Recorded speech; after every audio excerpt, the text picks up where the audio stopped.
What's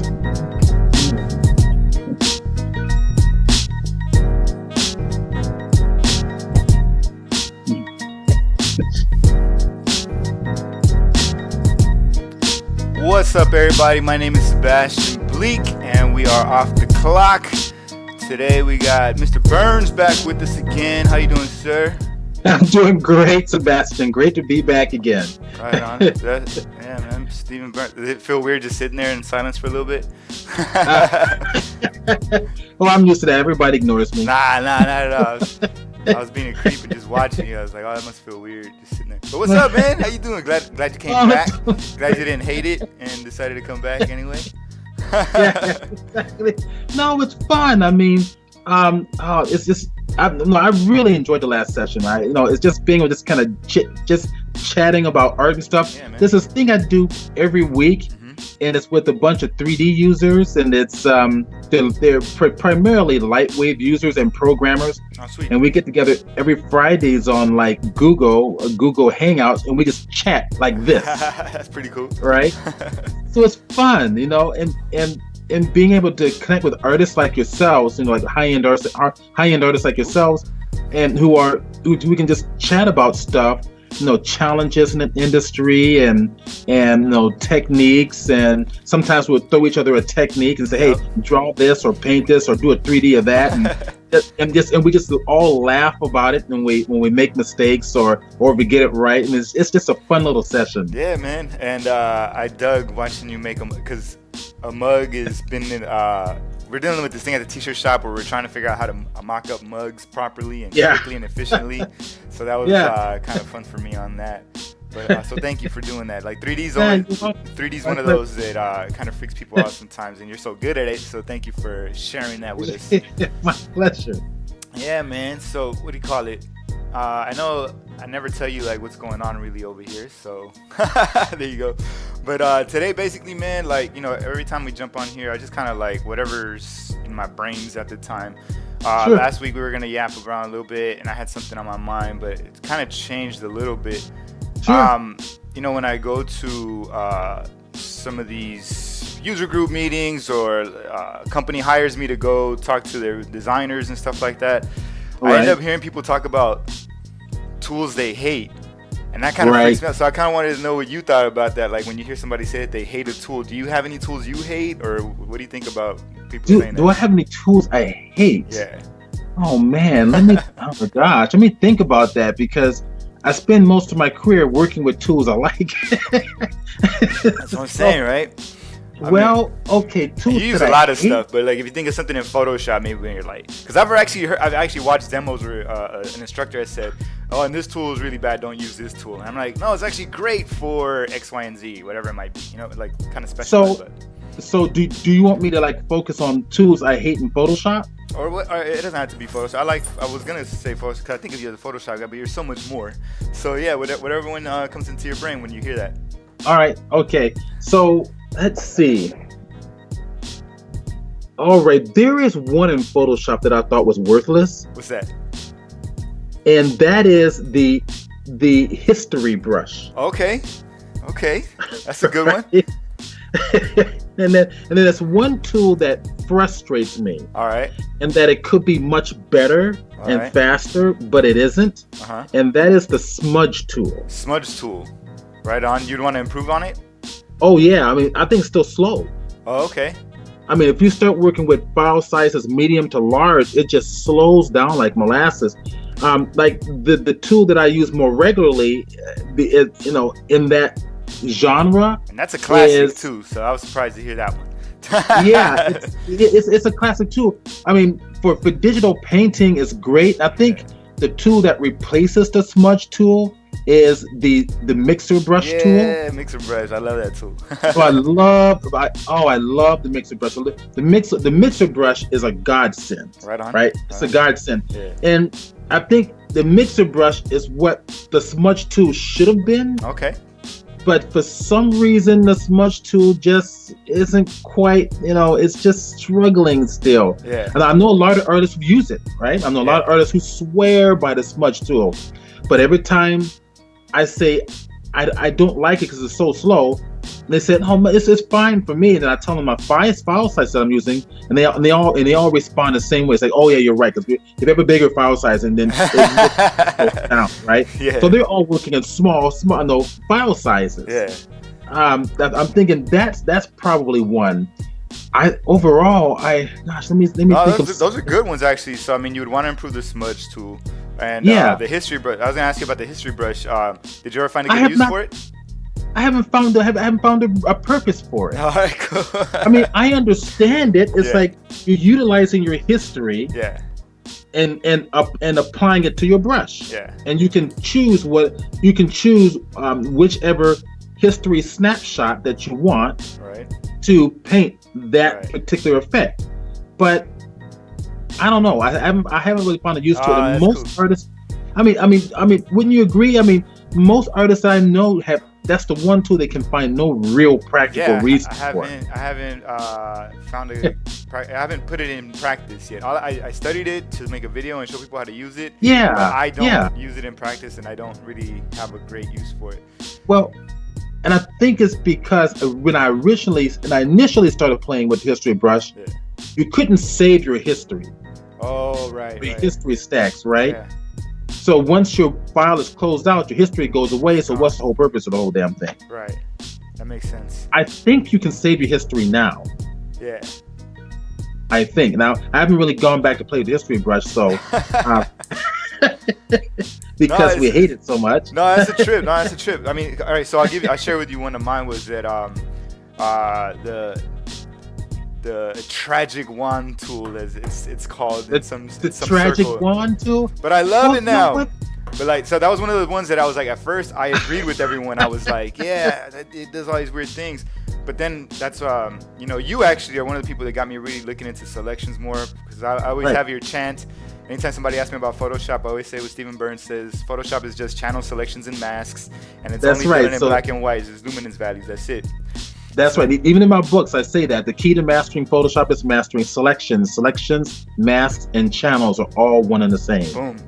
And so I started playing around with it more, and then I realized, like, okay, there are different types of selections. Some are great for smooth surfaces. Some are great for like crunchy, noise-filled stuff. And that's when I started kind of coming around to it. And that experience is what got me to be like, all right, if I don't like a tool, maybe I got to learn more about it, and I'll figure out how to use it and stuff. So that's kind of that's kind of where this came from. That's right. And that was when I was my earlier years of Photoshop.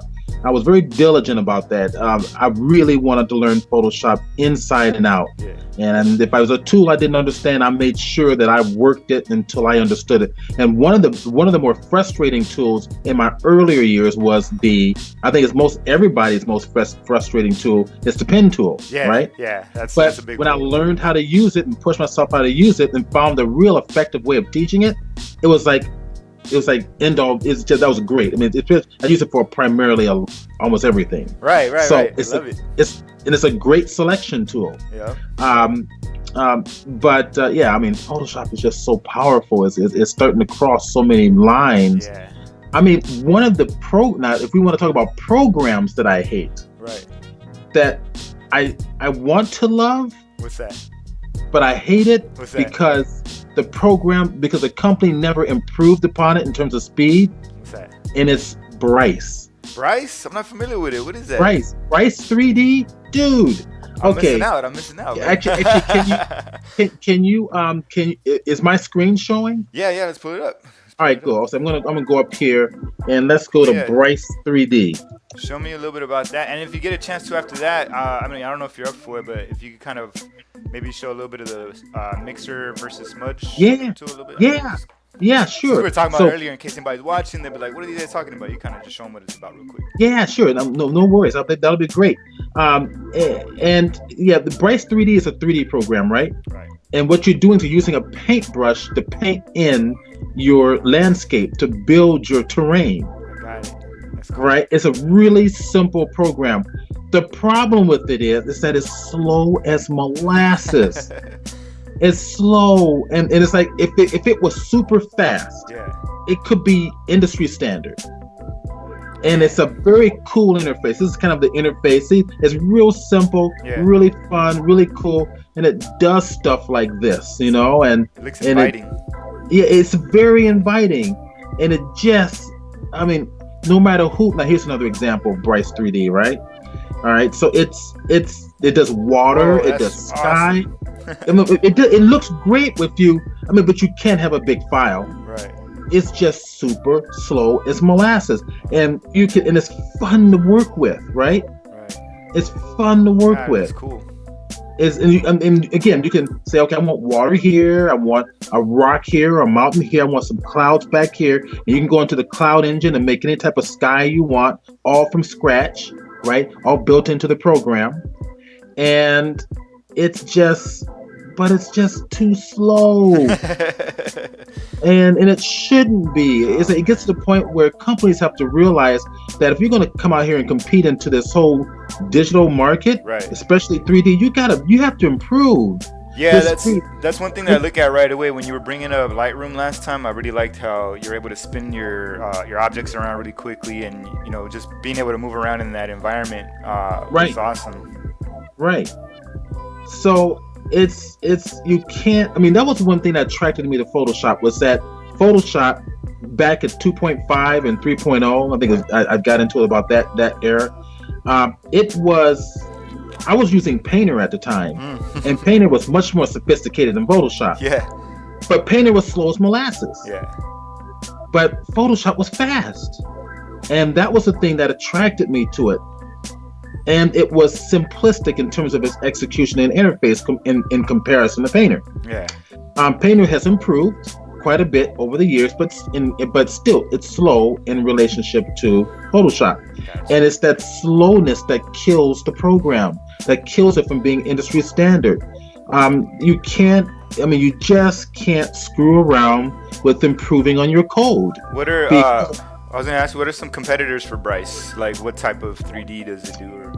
There is oh my gosh, I'm forgetting the name. There's a terrain. I'm going to have to search for it because I know what it is, and it is industry standard because it's super fast. Because I'm learning that from you. Like last time when you broke it down about how there's some specific for modeling, there's some animation, there's some to do both. So this one's going to be specific for terrain? This would be the equivalent to Bryce, but it's much more sophisticated and much faster. And I can't remember the name of the program. I'm sorry, guys out there, but I'm going to do a search. So 3D program to create mountain terrains. I'll just say that. All right. Let's see what comes up. Oops. Let's see if I get this. I don't know exactly. Drum roll, please. Okay, so that's going to be. Oh my gosh, this is not it. View? Is it called View? View d'Esprit. Yeah, shout out Graphic Studio. Thanks for that. Graphic Studio just left a comment. That's why. Thanks. How do you spell it? VUE. He has it under VUE. VUE. Okay, so View. And then d'Esprit. I saw one for 3D right there. Or I said View 3D. View 3D? Hold on a minute. I'm looking for it. All right, so View 3D. There it is. Boom. Okay. All right, View E. Okay, Eon. I think that's it. Is that it? Eon on View. Eon View 3D. Okay, I don't think this is it. It's called View d'Esprit. I just don't know how to spell it. Let's see, View, and I think it's like it's French. Yeah, I'm getting that from the name. Right, it's French, and gosh, View d'Esprit. I think it is VUE.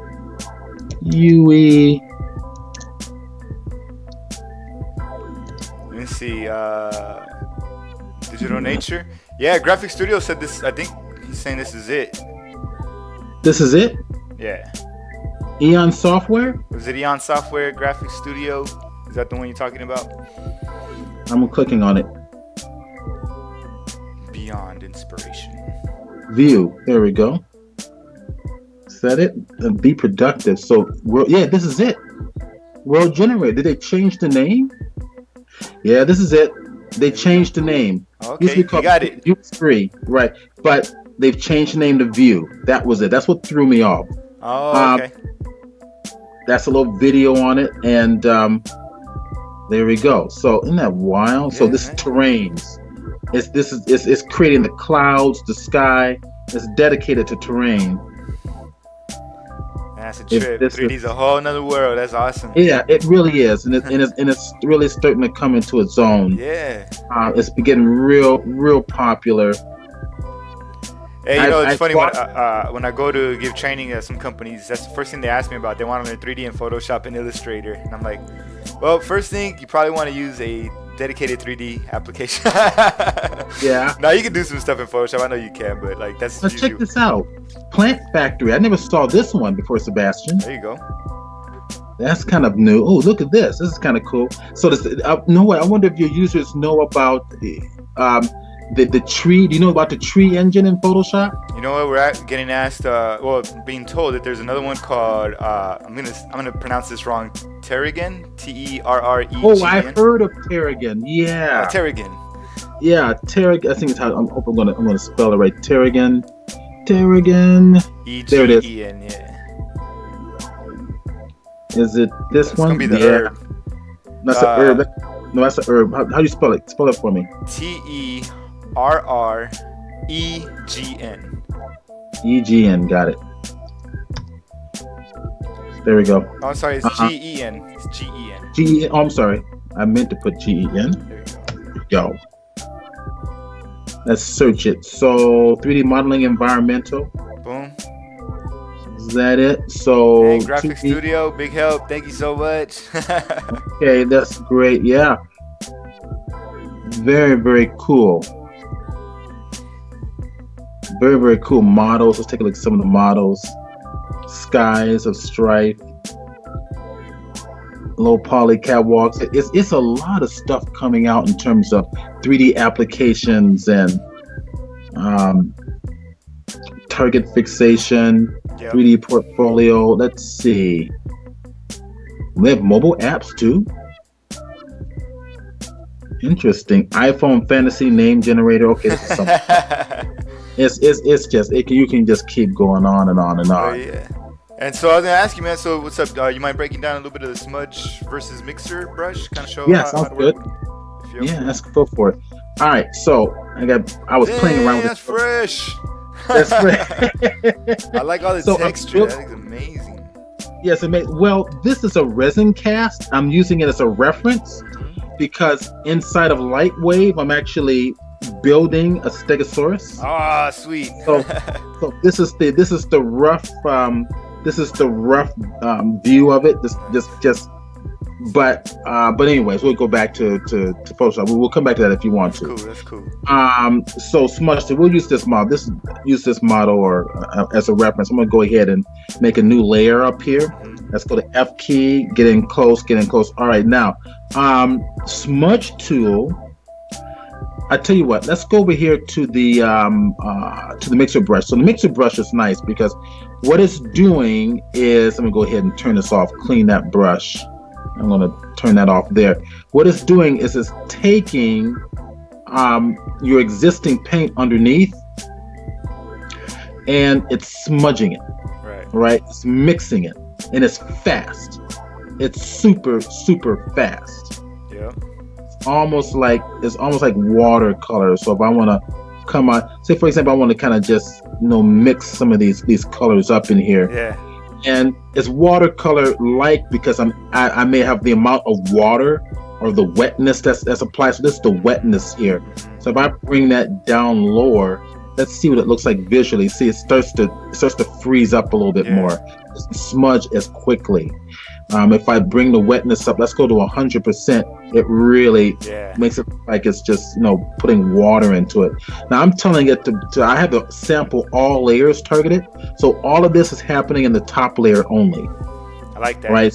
So the bottom one's not being touched. Non-destructive. It's completely non-destructive. So I can come in here and just play around with this and this is great for getting that watercolor or painterly look out of your painting or your photographs,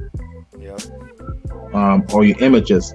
So So how much water you put on there, how much paint you put on there, how much are you going to load it on? Mm-hmm. So if I bring the load down, you can see it doesn't smear as fast. Right. It smears it, but it holds the color together a little bit better. Got you. Okay. If I the mix, how well it mixes, I bring the mix down. Mm-hmm. It mixes, but it has a tendency to maintain the color that you're on top of. It favors it. If I bring the right, so if I bring the mixer up, it starts to blend it all together very quickly. All right, so yes, that's basically that's what's going on. It's working like adding turpentine or adding water to your watercolors to get this type of a painterly effect. And it may be a nice little brush to work with for fine art applications. Yeah. Right?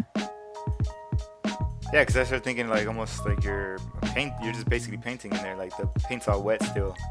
Oh yeah, absolutely. And you can even use this to alter it into something else. So you don't have to recreate what your photograph is showing you. You can actually go into a completely different direction with this. Right. Right, and use it as inspiration. Use your photographs as inspiration, but alter it into something completely different. Okay. So the smudge right here, which only has pretty much one option. So you're limited on the control for it. That's right. So all I have is sample all layers, because I want to do that, because I want to place everything in this top layer. And the strength, it's smudging. You can see here, I get in a little closer, it's smudging in there. But at 50%, it's struggling. Yeah. If I go to 100%, all right, you can see, look at that. It's just, I'm pushing down hard on my walking pen. I'm pressing down really, really hard. Yeah, and I'm not seeing a big change. Not seeing a big change. So if I bring it on over even more, let's come over here and get in close. Let's grab some of this and pull it out. See, it's smudging. Yeah. Let's make sure I am in the smudging. Oops, I'm in the wrong tool. Oops, sorry. It's all good. Wrong tool. Let's see what we got. Let's go. Again, same thing. 50%, sample all layers, and I'm gonna go 50% strength. There we go. We have a little bit of movement there. You keep your brush small. If you go big, it's gonna start to, Whoa. not bad, but it'll start to lag a little bit. Okay, so this is what you're getting. You're getting this visual effect of both blurring your pixels, in addition to moving your pixels. It's not mixing like the mixer brush. Got you. You're just blurring and pushing. Right, you're just blurring and pushing. And if you have a very large image, I'm gonna go to the finger painting mode. So it's adding color to it, as if you actually, let me actually go over here and sample. Oh, can I sample that? Oh, I guess I can't sample that there. So whatever the last color you picked up. Yeah, I was gonna say, is it using your foreground color? Yeah, it was using. Yeah, I'm just go ahead and change this. Let's go ahead and answer your question this way. Yep. Yeah, there we go. And you're just smearing it all in there, which again has some really nice applications, right? Yeah, you can make a feather or something. Yeah, I mean, but if you start to get your file size starts to get big, like you want to blow your image up to like a 30 by 40, right? And you want enough resolution in your file, then you're gonna start running into some issues. I'm thinking the mixer brush may be better for that. That makes sense. Okay, we're just kind of coming in here and playing around with this. It's kind of fun. So the brush, another one which is kind of that I use on a regular basis. Yeah. Is, let's do this. Let's sample all layers here. Let's merge all this into one layer. In fact, here I'll do this. I'm going to duplicate this layer here and turn off that top layer, and start fresh. All right. All right, and the one that I love, I know you asked me the ones that I hate, and I'm doing a comparison. The Liquify is wonderful. All right, on. Let's see what you got. Yeah, I love Liquify. So what Liquify does is it maintains the integrity of your pixels. And it moves them. That's a good way to describe it. Yeah, it maintains the integrity of the pixel. See? Yeah. Maintains the integrity of the pixel. And it's just moving it from one location to the next in a very painterly way. Oh, right, that's cool. Because somebody's asked me that. Well, what's the difference between this and the mixer brush? And that's a great add-on that it maintains the integrity of the pixels. I like that. Right, it does. That's basically, and like, so I can come in here, like I want to reshape these flaps or these bone plates on the Stegosaurus. Yeah. Right. So let's bring this down a little bit and pull this on down. Actually, I want to get in a little closer here. Let's hit Command plus, get in closer, and just pull this on down. See, I can just pull that on up, pull it on out. You know, give it a different shape or something. Yeah. And it's not really destroying the visual integrity of the image. Yeah, because the other one was blurring it, and like it would start to diminish the colors. The colors would start kind of mixing in together. But here you could still somewhat see the detail, and like if it's not a dramatic change, you could still see the pixel. Right. And that's the common thread between the smudge and the mixer brush, is that they both blur. Yeah. They blur and mix. Mixer brush mixes more so than the smudge, but this is really handy. This is why photographers like to use this for taking off weight off of people or making people look thinner, because like I said, it maintains the natural look of the body. No, you're right. I just started laughing because as soon as I show somebody this, I start telling them, all right, guys, this is a tool you use for good, not evil. That's right. You know, because you got to be careful with this stuff. But yeah, no, you're right. That's right. And then, of course, you can do a bunch of different little funky stuff in here. Like you can go and twist things around and you know, tighten up edges. We've got the bloat, a type of a bloat tool. This one's actually shrinking things in. Yeah. The bloat's right here. This is the bloat. This one's called the pucker. So target the bloat, and that pulls things out, right?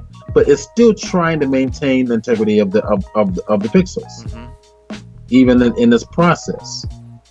I like that. So hopefully, you know, what I'm not trying to do is get people into bad habits of just relying on these you know, silly little filter type of effects to make your work. The whole idea is that you should use this to add to the story of your work. I like that. Not as a visual effect to wow people and think that that's going to be end all be all. Yeah, right? I like that.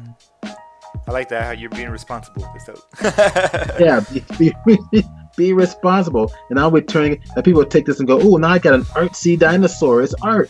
Yeah, right? all of mine are going to have Liquify on them now. Man, you know, and we were talking some of the other ones. So I still haven't used the note tool yet. I found out how to use it. Yeah, the note tool in Photoshop. I haven't figured out. I mean, I know how to use it. I just never had a need to yet. Well, no, that's interesting. Neither have I. Well, I tell you what the need is for. Is when you have clients. Yeah. Oh, yeah, that makes sense. Yeah, that's when it's like when I'll send images over to a client, then I'll go to the note, and then most of my clients don't even know about the note tool. Yeah. So I'll go into the note tool, make the notes. It saves the notes with the file, and I can communicate with them that way. Things to look forward to and so forth. And actually one of the other reasons I was asking you, like, which ones you don't like or don't know what they're about, like, I'm actually trying to find out what a good use for the dynamic symbols are in Illustrator. I haven't had somebody give me a good, like, I didn't realize that they bloated your file size up dramatically, and it's just kind of, I'm trying to figure out what a good use for that. And that's kind of what I've been on recently, so that's why I figured I'd bug you on that. But I was going to switch it on you a little bit. You kind of already you showed us your favorite brush tool right now with the Liquify. But I was going to ask you somewhat of a similar question, kind of Creative Cloud related. In the past, like in the past 2 updates, what was your favorite new feature? I think the two updates are the improvements to 3D is one. Right on. And also another one of my very favorite features, I will show you. Yeah, let's do it, man. Let's come over here to the brush tool. And guess what we have? We have this new brush palette. Yay! Yeah, that was huge. Thank you, Adobe. We've only been screaming about this for over 10 years. That was huge. But yeah, I love this, where I can make my own little folders and drag and drop my tools around. Like here's all these are custom brushes here that I made that I've been using for my digital painting class. Yeah. And I placed them all inside a folder called Steve's Custom Brushes, right? Yeah. So I can cascade them all up. I can make more folders. Like here's a soft round brush here. I can let's see, it's coming right up here. And let's make a new brush group. Now, here's something you should be able to do. I should be able to right click and have a sub menu, make a new brush group, right? Yeah. All right, but do we have it? No. I like a little slider down here for making these bigger and smaller. Yeah. That's kind of a nice. So this is a much needed feature. Anyways, we go to new brush group. Okay. So new brush group. And I'm going to call this one Sebastian. Woo. Test. I made it. Yeah, you in. So let's go get another brush. So I'm going to, let me just right click over here. Yeah, I tell you what, I'll just stay where I am. I don't know, I'll get a debris brush. So I'll come over here, wet brushes, target this thing, save it, new brush preset. And I'm going to say just capture the size and preset. Now this is something that throws everybody off. Include tool preset settings. Watch for this one. That's new now, right? I mean, you weren't able to do that before. That's new. Well, you were able to save tool presets, but not within the same panel. Yeah, it'd be two separate settings. Right. So here, if you want your tool available for all of your brushes anywhere, like you want your brush to be available for both the mixer brush and the standard brush and the clone stamp tool brush, Good point. Do not touch that one right there. Good point. Because I was noticing on your custom brushes, you didn't have the icon that was assigning it to a specific brush. That's right. It's also kind of cool, when you click on the brush, it activates that tool for you. But there's going to be times where you want that brush, but not that tool. So that makes perfect sense. I didn't think about that. That's exactly right. So you want that available. So if we click OK, it placed it. Where did it place it here? I think it placed it right there. I'm going to drag it out of there. Yeah. And I'm going to go drag it and place it into Sebastian Toolset. And there it is. That's really nice. I have this other one up here. I'm going to click and drag it and place it inside Sebastian Toolset as well. I'll cascade that one up. I don't want to see that one anymore. Yeah. So it's nice that I can now customize everything, and within this same panel I can have both a tool preset as well as a general brush to apply to all my brushes. You might want to organize your stuff so that your tool presets are in separate folders from your general brushes, because I'll find myself coming in here sometimes like general brushes like this, or just special brushes. That's a cool brush. And I click it.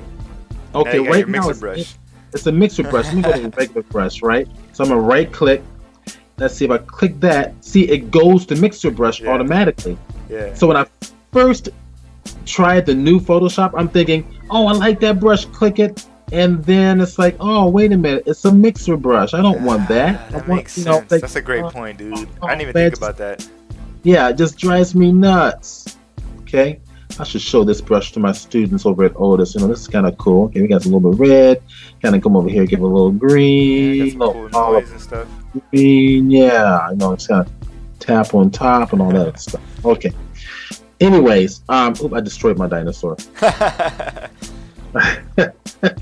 So I would say, just for our own purposes, just custom create your own folders and say, this is my mixer brush preset folder or my stamp tool brush preset folder, and then another folder saying this is my general brushes I can use for everything. Yeah, because in two you could put folders inside of folders. So right. It's like you could start off with a hierarchy that has your tool set presets and some that don't. Well, now that's what this basically is. Adobe gives you a general brush folder. So if I click on any one of these, you notice my tool brush doesn't change. Yeah. So if I come back over to the standard brush and then right click and go back to this, and you can see that that brush doesn't change. So Right. so use that general brush folder for all your generalized brushes. You apply for everything, and then custom create your special brushes below. But I know Adobe's giving you like special brushes and stuff. You can go play around with this stuff. Yeah. But you know, it's better that like some of these are mixer brushes. Like that's a mixer brush there. This is not a mixer brush. That is not a mixer brush. So you're not quite sure. Yeah, and this is a smudge brush. And you know that because it gives you that little smudge symbol in the top right-hand corner. Yeah. Right? It gives you a mixer brush symbol on the corner. But to me, it's just easier just to put all the smudge brushes in one folder, all the regular brushes in one folder, all the stamp brushes in one folder. So I go to that folder and I know that's what I'm getting, only those brushes. I got you. So even though Adobe is giving us these visuals, it's in terms of workflow, it's just faster and easier to go to that folder and they're there. It's like going to your, you know, like your toolbox and these are all your graphites and all of your charcoals and all of your pigments and they're all separated and organized if you're working traditionally. That makes sense. Now that you got these new set of brushes, do you go back and still use your bristle brushes and your erodible brushes or anything like that, or like the classic ones, the ones that don't load anymore? I haven't really played around a whole lot with the erodible. I don't like the erodible brushes because I don't like things like becoming something I don't want it to be later on. I mean, it's I've seen some fabulous stuff done with the erodible brushes. I don't have a strong need to try to replicate what the traditional media does. Yeah. In other words, the erodible brushes. Oh gosh, where's the erodible brush? Where is it here? Dry media brush, would that be under there? So it's still part of like now the bristle and erodible brushes are in your legacy. Are they in the legacy ones? Yeah, you'd have to load the legacy brushes up. Oh, so they're not listed in here in the panel. No, that's what I was wondering. That's where you find the brush. Remember how before your bristle brushes that would have the live display and all that? Yeah, Those are now considered legacy brushes. So you have to go into the settings over in the top right and load the legacy brushes that way. Okay, so that's I'm assuming it's down here somewhere. At the bottom, legacy. Way at the bottom.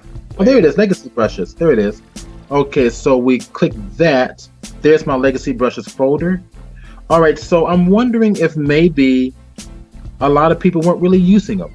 Yeah, that's why I'm kind of asking. Like, I figured, you know. Yeah. Wondering where Stephen Burns was at with that, because I know you use your brushes very well. You're really good with that brush engine, so I kind of was wondering where you were at with it. Because now they have all the live tip. Any of the brushes that had those live tip displays, right. They got tucked away into that folder now. Right. I'm starting to get suspicious that maybe they just weren't utilized that often. One reason I'm suspicious is that they were slower. Yeah, they were. The bristle brush was. They were a lot slower. The bristle brushes were a lot slower, and that's my grievance from the very beginning. Is that if you're going to make something that's going to be slow, you might as well, forget about it. Right. Because no one's going to want to use it when it's slow, because time is money. Yeah. Natural brushes. Let's see. Yeah, here they all are. So if I come in here, let's see that's a standard brush. So like, let me see. If you pull up, go back into your brushes. Go into that folder for legacy brushes. Legacy brushes. Okay, right down here. Let's go down the bottom. I think it's. Oh, did it put it in alphabetical order now? Yeah. There it is. Okay. Drop down in there, and you should be able to choose. Let me see. I usually find it. I don't know where it is. I don't see it. What type of brush are you thinking? I don't know. Usually I could see an icon for it, and that's usually how I find it real quick. I don't know. You know what I do like about this also? What's that? Is the fact that it's giving you the name of the brush, the actual tip, and the stroke. Yeah. Oh, you know what? Let's see. This is your brush preset picker. Is that what this is, or? Yeah, well, this is the legacy brushes that I downloaded. Or I see it's inside. Yeah, so there you go. It's a bunch of different versions. You want the natural brushes? What's the other brush? There's a brush panel and there's a brush preset panel, right? Can you bring those guys up? You got it. you're over in the window menu. In the window menu? Yeah. Oh, you mean go up here? Yeah. Window menu. Brush settings. Let's go to that one. Okay. Where are we? Brush settings. There we go. All right, cool. And then you see how you have those little thumbnails that give you a preview on the right, top right. Yep. Scroll through those, and we could find the erotables a little bit. There they go, up at the top. A little bit higher, a little bit higher. There we go. There they are. So click on one of those. They look like a pencil, and that'll be. You know what? Let's go so I can see what the hell I'm doing here. Oh, I can't adjust the brush size here. Right click. No, interesting. This doesn't have. Okay, I don't worry about it. That's a new feature. Yeah, it's got to be a new feature. It's got to be a new feature. Okay, erotables. So go a little bit higher. A little higher. There you go. The ones that look like pencils. And there you go. This one right here? No, that's a bristle. Brush. That's a brush. See over towards the left, those that are set at 25. 25. A little bit lower. A little bit lower. There we go. There we go. That's it. Those guys are erotable right there.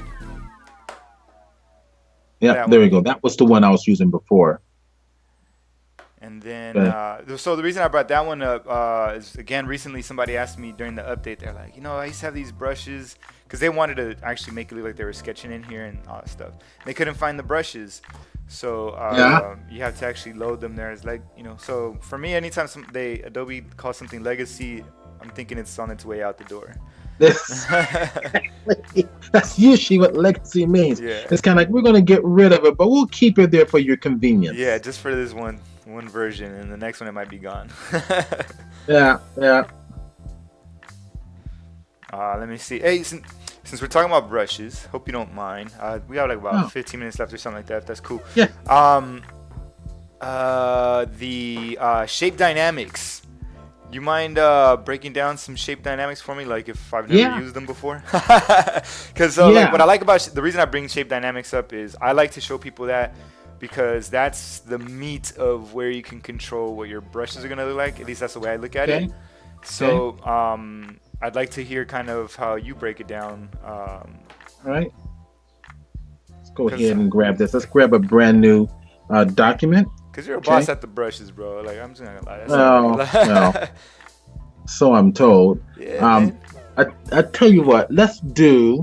Because that's what I like too. Like, I always give you and Colin Smith credit. Like, I like how you used to paint those backgrounds and bring in a 3D image and start rotating it. And I just liked how you guys would do that. You guys would have like a 2D image, but bring in a 3D object to make it fit in there. And I was just like, that makes perfect sense. Like, because your client always wants to move something anyway, so why not? That's right. Those elements be 3D. I thought it was great. That's exactly right. So let me go to layers, open that up here. I kind of closed it out accidentally. All right, I'm gonna attach my properties right down here and make a brand new. All right, so let's talk about brushes a little bit. Let's just do a custom-made a smoke brush, just utilizing a circular shape here.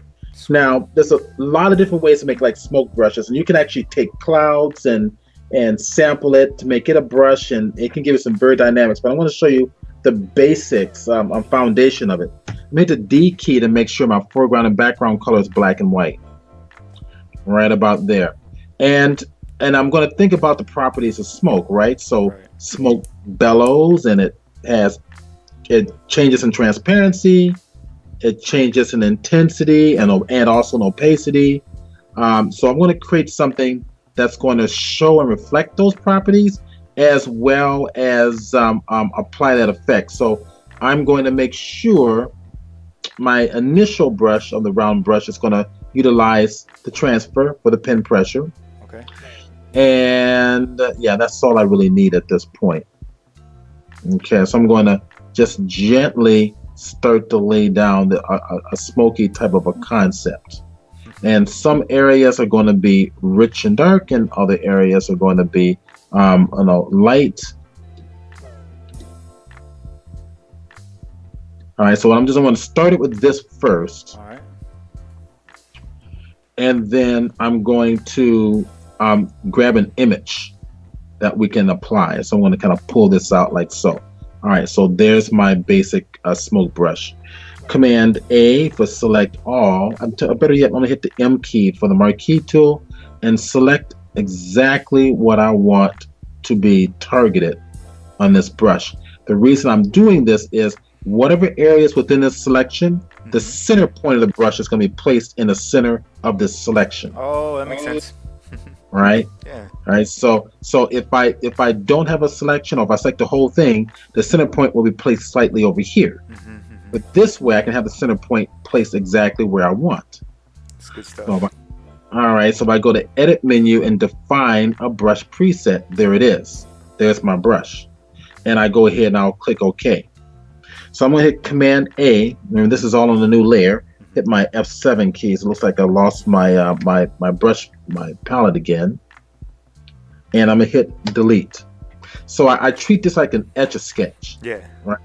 So that whatever I paint in here, I can hit Delete key by selecting the entire layer, so it deletes the contents of the layer not layer itself. Yeah. All right. So now we got our brush, and it is pretty solid. So I'm going to go right over here to my brush settings. Let's kind of shorten this up. It's kind of taking up my desktop space a little too much. There we go. There we go. Yeah, there we go. So I'm gonna go to the shape dynamics, and I'm gonna start with brush tip shape. I'm gonna give it some spacing. Nice. Okay. And there are my cloud. Okay. Cool.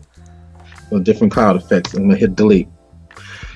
Next thing I'm going to do is I'm going to go to my shape dynamics, and I'm because smoke is basically a series of puffs, and they're circular in shape, but they are really shapeless, and they also are varying in size. So I'm going to simulate this by bringing this down. If you look at the bottom of my brush panel, I can vary the size of the puff of smoke. Oh, it's looking cool. Okay. All right. So now I'm also within the shape dynamics. Clouds rotate, right? Yeah. They bellow and rotate. So it's all coming together, Steven. I'm digging this. All right. Good. Good. So now I'm going to rotate it with angle jitter. So what jitter simply means is alter that shape of that attribute, or alter the nature of the attribute over the length of the stroke. So this attribute is angle, bring it up in percentages, and it's going to rotate this. Wow, that's cool. As well as resize. Remember we said sizing and rotating. Okay, so I'm gonna delete that now. Okay, so now smoke also scatters, right? Yeah. All right, because it's scattering in a bunch of different directions. So we're going to target the scatter. And we're going to take the scatter up a little bit. We're going to kind of control how much it scatters. And then I can tell it to scatter not only on one axis, I can get it to scatter on two axes. So how about hit both axes here and see what it looks like. So once I try it, I will test it. I test everything. See how I like it. Yeah. All right, I'm liking what it does. Now the count will spit out more puffs of smoke at one time. Now I'll test that. Okay, that's looking great. So if you look at the scattering, I'm going to tighten it up a little bit. But now I want to also tighten up the brush tip shape, which is spacing. Yeah. And pull that tighter like that. Okay.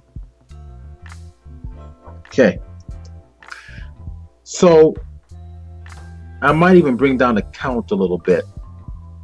Bring it down to 2, and there we go. That's a little better. Let me bring it down to 1 and see what that looks like. Okay, that could work. Now, smoke has various intensities in terms of densities, I should say. Right. Some smoke is dark, some is gray, some is white. It's a mix, a little bit of the two. So what I'll do is I'm going to go over to what's called color dynamics. Now, the one thing that everybody should do is don't work white as a background. All right. Go to your solid color adjustment layer and give it a medium gray, so you have a nice little neutral matte to work with. Makes sense. to test the successfulness of the brush. Okay.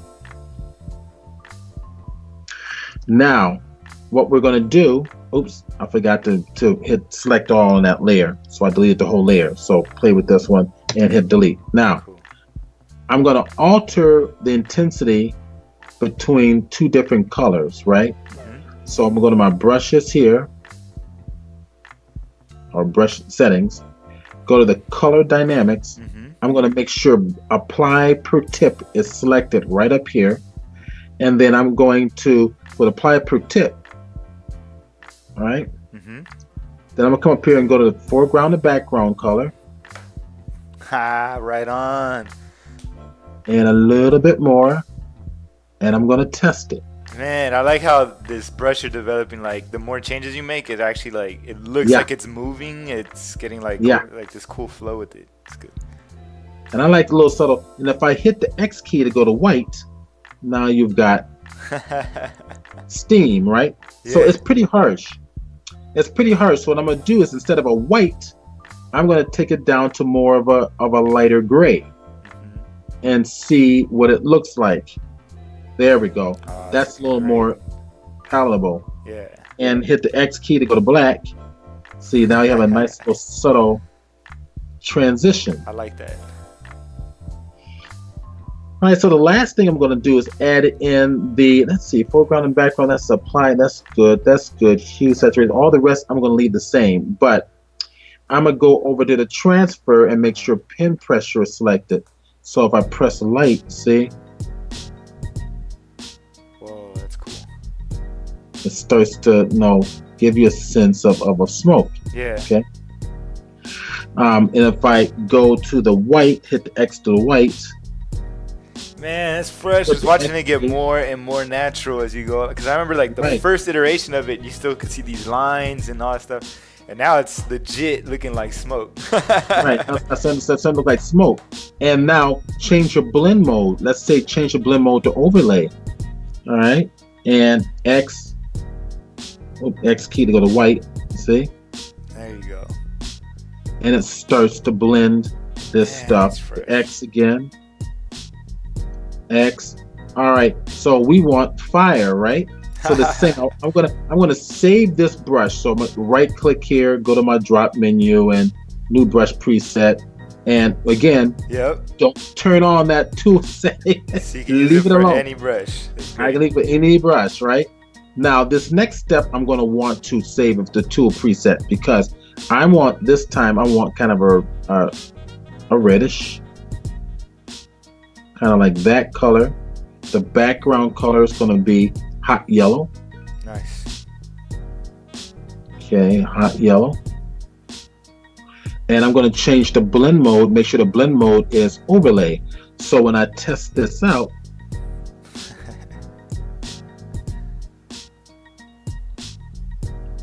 all right, I can play around with this at the X key. There you go. Right. So here, I want to save this one. Yeah. Right click, drop down, new brush preset, include the tool and include the color. That's great. Right. So when I click OK, it places it down outside. Mm-hmm. So I might want to make another brush box saying, fire and smoke. Yeah. Or the fire brush. And tool presets. Does that make sense? Yeah, I dig it. Okay. All right. Of course, we can play around with maybe soft light. If I'm going to hit the X key. I just love how the brush is playing. How the paints are interacting with each other. Right. So now, right click, go back to my brush. No, I tell you what, let's do this. Let's go back and hit the D key, make this a slightly light gray. Let's right click, make that a new tool brush set, and make that a tool preset as well. They're right next to each other. So now I can go back and say, okay, now I want to add some black in here. And then X key and add some white, some steam coming off of here. something like that, right? From here, we can start adding things like filter, blur, and let's go to our motion blur. Give it the motion as if the smoke's moving up a little more. All right. So if you have like a rocket engine or something, or something flying through the sky, you get that type of an effect. You got to work with it a little bit more. But I can see it. I can see it coming together. So that's fresh, man. I dig it. This is what I'm saying. I like being able to. It's kind of like just being able to pass notes back and forth. Oh yeah, absolutely. I love it. You can even take this here, Command D, Command, and free transform, stretch it out. Alt, click and release, so you can put the rotation point over here.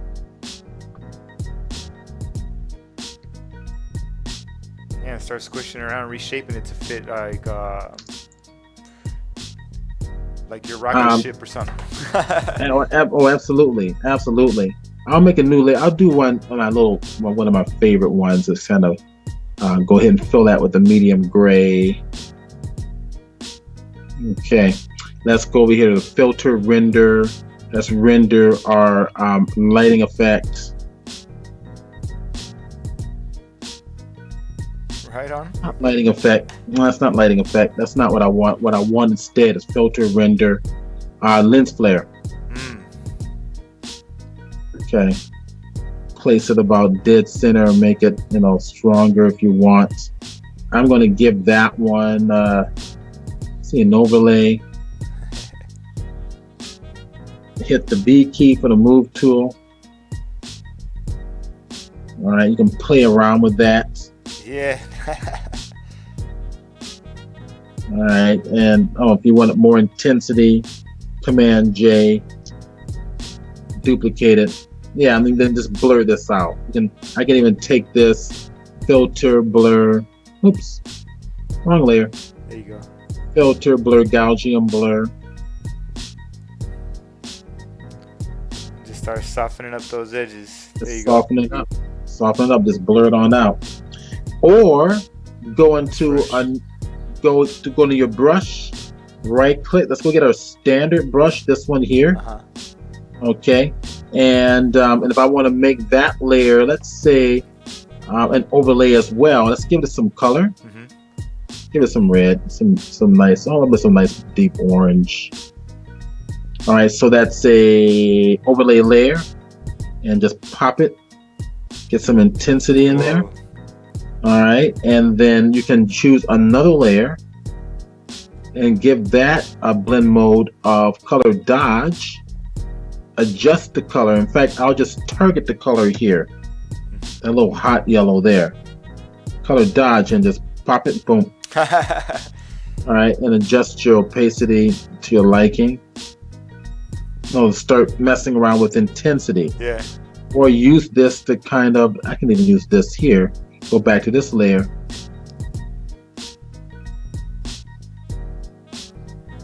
This is cool. I like how you go in there and start beating up these pixels. A lot of people, are kind of scared to go in there and start roughening things up like this.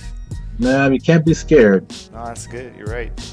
Can't be scared. Kind of come in there and play around with it and just see what it does. Yeah, exactly. Get some glowing effects going on here. What is that? That's my color dodge again. So you just pop it. It just gets more intense. It goes closer to white. All right. It's just fun. It's just scooping around. No, I dig it, man. I dig it. It's ideas are going crazy right now in my brain. And I bet you whoever's watching this too, they're getting some good ideas cooked up on how to make their next awesome brush. Yeah. But yeah, bro. You can you get textured brushes, and you can get all types of debris effects going, all that fun stuff. Nah, this is good, man. This is good. All right, cool. Well, thanks, man. That's pretty much my pleasure. That's pretty much all I wanted to go through with you today. If that's cool, we'll go ahead and break it up now. But before we head out, what do you call it? On the screen, I've had your website up down over there, so somebody can go there and check you out. But if somebody wanted to support you or find out what you do, get in contact with you, you want to go ahead? Maybe tell me what you got going on. Yeah, sure. You're welcome to post my email address to steve@chromolution.com. And actually, let's see. If I go to... And I got your screen up right now, so go for it. You got my screen up? Okay, so you have my webpage up? Oh, I just threw your screen, so whatever you put up. Oh, gotcha. All right, we'll come up here. Let's go back over here. So, I should mention something else while I'm thinking about chromolution.com. Okay, so www.chromolution.com. My sites here, you can kind of check out what I do artistically by going to the various galleries here. Yeah. I'm also an author. I write books. I've written about 8 books in Photoshop. They're internationally published. I have my newest book. Let me actually share with you my newest book. It's called 3D Photoshop for the Creative Professional. Sweet. It was published last year. Photoshop. Oh, too many O's. For creative professionals. Okay. And this was published by Focal Press. Nice. Okay. Let's see if I got Amazon normally gives me a nice little, larger version here. There we go. It's an interactive book. Everything is done. All this was created in 3D in Photoshop. And it's an interactive book in that an app comes with the book that you use on your Android or Apple device, where you can interact with the 3D objects. You can watch more videos that's associated with the book that helps become much more of a complete learning education. And let me share with you also Behance. Awesome. Okay. And go to my Behance page, behance.net/Stephen Burns. And that's Stephen with the PH. So here's my book. Everything I'm going to show you. Make sure you guys appreciate the projects.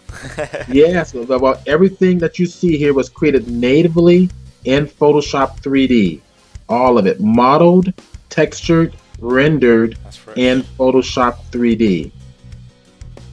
Awesome. All right, so you can get this book at Bookstore, Barnes & Noble, Amazon. It's all there. So I should also mention I'm running what's called the Digital Artistry Workshops. That's going to be at the San Diego Comic Fest. Right on. That's going to be at the San Diego Town and Country Convention, which is why I was calling you, Sebastian. Yeah, I've been hard to get a hold of at the end of the week, man. Right. Yeah. Well, Mondays and Tuesdays, I'm easy. All right, Monday, Tuesday, easy. So, anyways, I have some slots open if you're interested in presenting. Awesome. So it's the same people who started the San Diego Comic Con, but it started another convention. That's fresh. And I was up to about 2,000 in attendance. And so for the entire 3 days, I'm running hour-long presentations by top-notch industry artists on being creative. I've got Chris Cox has agreed to be there this year. So Chris Cox was the lead programmer on Photoshop when he worked at Adobe. Actually, let's go to the page here. Here we go. Let's do it. Here's the page. Let's go to the view page. All right. So San Diego Comic Fest. So with your entry to your entry fee to San Diego Comic Fest, which I think is like $25 or something like that. Yeah. For the 3 days, this is all free. That's so cool. Kind of a little close. Okay. So San Diego Comic Fest. So we've got drone photography going on there. Oh, we got drone photography. Comic book layout. Yeah, comic book layout. Drawing for the computer. One of the guys, Tom Luff here, is a 25 to 30 year veteran artist for Mad Magazine. Dang, that's fresh. Right. So Anthony Washington, a fabulous concept artist. Yeah. Digital painting for comics. Avery Caldwell is an instructor and graphic designer. So a comic book layout in Adobe InDesign. We've got Chris Cox is going to do something on getting started with 3D printing. Sean Gloomis is doing something on comic book production, digital workflow. Yeah, you know Sean. Yeah. Yeah. We've got That's who else. There's somebody, and you should be in here. So, um, I would love. I mean, I've got a couple spots. I got 3 spots here. So I've got a Sunday. We've got a Friday. I mean, I would love to get you in here if you're available. Damn, that's fresh. Yeah, let's before don't hang up when we finish here, and I'll bust out my calendar and see if we can make it happen. Okay, let's do it. Yeah, we'll make it happen. Cool, okay, man. This is great. Cool, man. Cool. All right. So let's see, and then if they got any questions, they could come hit you up on your website, and they can screenshot this and be able to find this. Actually, they could just look this up on Eventbrite and find it really easily, right? Right. You should be able to. And also, I'm going to go back over here to my website here. On my books and DVDs, check my DVDs out. So Photoshop Cafe or Colin Smith is my publisher for the DVDs. And those are the DVDs I've produced for him so far. We have a new one, which is yet to be coming out. Colin's is just getting everybody organized to put out the new stuff. So getting ready to hit the streets. Yep. Yep. No, that's awesome. You guys do awesome stuff over there. I like all the authors over there with. Oh yeah, great. Photoshop really Cafe, they're the homies.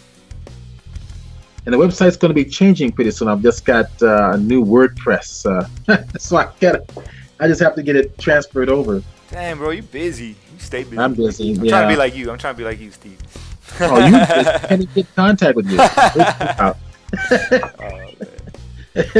Oh man, but nah, this was fun, man. I learned a lot, and it was just cool, kind of picking your brain a little bit to see. Sure. Because I'm telling you, like, when we go do these demos, this is kind of the stuff that happens, and I was just curious if you ever run into these type of things as well. So it was a good insight for me. Yeah, and if you want to do this every month, I would love to. I'm all about it. All right. We'll talk about it afterwards. I'm all about it, man. All right, cool. So let's go ahead and wrap it up. We'll go get some grub. I'm kind of hungry, so I'm going to get some tacos. Yeah, me too. Tacos again? That's fattening. I'm all about tacos. Actually, it's good for you, bro. It's good. It's a balanced meal. You get your carbs, you get your meat, you get your fat. Oh my gosh, you work out. I got to start. I swim, but there you go. It's good. I mean, swimming doesn't make you lose weight in the short run. It makes you lose weight in the long run. Yeah. Oh, that's cool, man. We'll hit the beach and get some tacos then, bro. All right, sounds good.